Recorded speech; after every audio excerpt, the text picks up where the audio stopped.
အားလုံးပဲမင်္ဂလာပါကျွန်တော်ဒီနေ့ unbox လုပ်မယ့်ဖနက်ကတော့ဂျပန်မှာ2022ခုနှစ်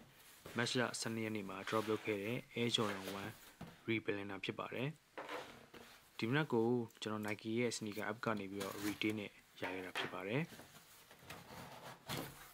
ဒီဖနက်ကို Nike က1985ခုနှစ် Michael Jordan AJ1 Black Color ဝေးကိုစီးထားတဲ့ commercial ရစာသားတွေရဲ့ AJ1 Black ရဲ့ nickname ဖြစ်တဲ့band ဆိုတဲ့နာမည်စတွေကိုစုပြီးတော့ဖန်တီးထားတာဖြစ်ပါတယ်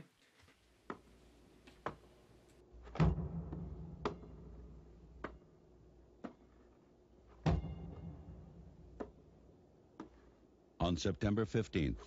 Nike created a revolutionary new basketball shoe. On October 18th, the NBA threw them out of the game. Fortunately, the NBA can't stop you from wearing them. Air Jordans from Nike.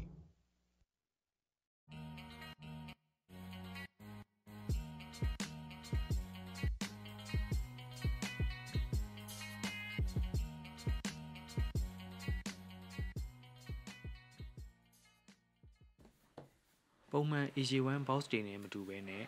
special box ပုံစံမျိုးနဲ့ကိုလာတာဖြစ်ပါတယ်။ဘူးရဲ့ပတ်လည်မှာ Nike logo ကိုထည့်ပေးထားပါတယ်။ဒီဘူးရဲ့အပေါ်ဘက်မှာတော့ AJ1 band ကို inspire ယူထားတဲ့အနေအောင်ချက်ချေကကိုတွေ့ရမှာဖြစ်ပါတယ်။ဖနက်ဘူးမှာတင် trolley မိုက်တယ်လို့မြင်ပါတယ်။သူက matte black color ဝေးပေါ်မှာ they can stop you from wearing them ဆိုတဲ့စာသားကို glossy touch ပုံစံမျိုးနဲ့ထည့်ပေးထားပါတယ်။ Okay ကျွန်တော်တို့ဘူးကိုဖွင့်ကြည့်ပါမယ်။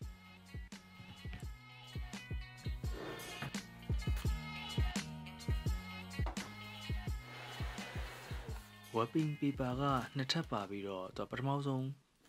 တစ်ထပ်မှာကတော့ဒီအရှိမထည့်ထားတဲ့ Nike commercial တွေက Michael Jordan AJ1 Brad ရှိနေတဲ့ပုံကိုဒါ band ထားတဲ့ပုံစံရယ်ဒီရိုးပုံစံရယ်နှစ်မျိုးကို color glitch ဖြစ်နေတဲ့ပုံစံမျိုးနဲ့ထည့်ပေးထားပါတယ်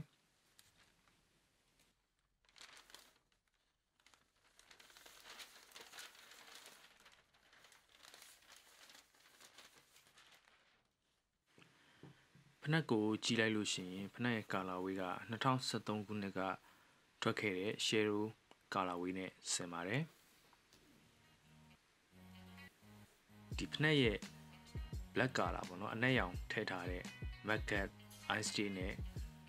quarter ပြီးတော့ soft liner အဲ့ဒီပိုင်းတွေမှာသူက they can stop you from wearing them ဆိုတဲ့စာသားအနက်ရောင်ကိုဒီ font size အကြီးနဲ့ glossy ဖြစ်တဲ့ပုံစံမျိုး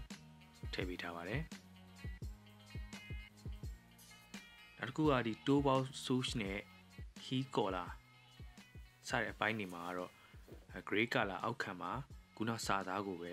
ပေါ်ကနေပြီးတော့အဖြူရောင် font size သေးနဲ့ထည့်ထားပါတယ်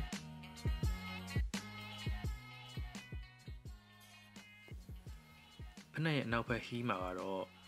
Jordan 1 band ကို inspire ယူထားတဲ့ဒါမှမဟုတ်လို့ရှိရင်ရည်ညွှန်းထားတဲ့နီအောင်ချက်ချီကပုံစံကိုသူကစုပ်ချက်ပုံစံမျိုးနဲ့ထည့်ပေးထားပါတယ်ကျိုးအနေနဲ့ကတော့အနက်ရောင်ရယ်အပိုအဖြူရောင်ကျိုးတစ်ခုရယ်ပါပါတယ် material ဘိုင်းမှာကတော့ဖနက်တစ်ခုလုံးကိုဒါ leather ကိုအဓိကထားပြီးသုံးထားတာဖြစ်ပြီးတော့ဘာမှသိပြီးပြောစရာမရှိပါဘူးနောက်ဒီဖနက်ကဒီ shadow colorway အငိမ်ပေါ်မှာဒီတေးထည့်ထားတာဖြစ်တဲ့အတွက်မြင်ရတာအရင်ရှုပ်မနေပဲနဲ့မိုက်ပါတယ်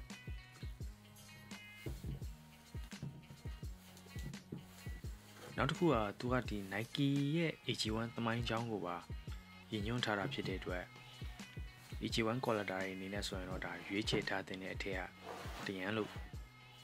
မြင်ပါတယ် Okay အားလုံးကိုကျေးဇူးတင်ပါတယ်